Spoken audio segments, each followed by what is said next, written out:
بنا نیست ما تنبلی کنیم، دهن رو باز کنیم، هر حرف نپخته رو اسمش بذاریم انقلابی، به قول حضرت آقا سوپر انقلابی. آقایون سوپر انقلابی پرو مکس و مکس و این چیزا حواستون باشه چرا اینقدر کپتان قالیباف رو اذیت میکنید؟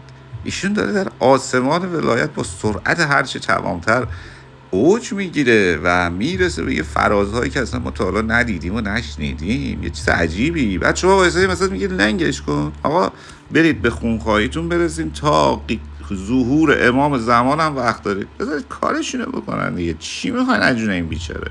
بعضیا رو نگاه کنید، آدم نگاه میکنه میبینه از من بزرگتره، از این حرفا میزنه. هر چی ما نگاه میکنیم با ذره بین، جبهه بوده نه، اونجا بوده نه، او کار کرده نه، تو این کار یک چیزی کالبدی یه چیزی گذاشته، تو حوزه نظر و حکمت نظری یه چیزی گذاشته. هر چی نگاه میکنه یه رد پایی نمیبینی که بگه ای والله.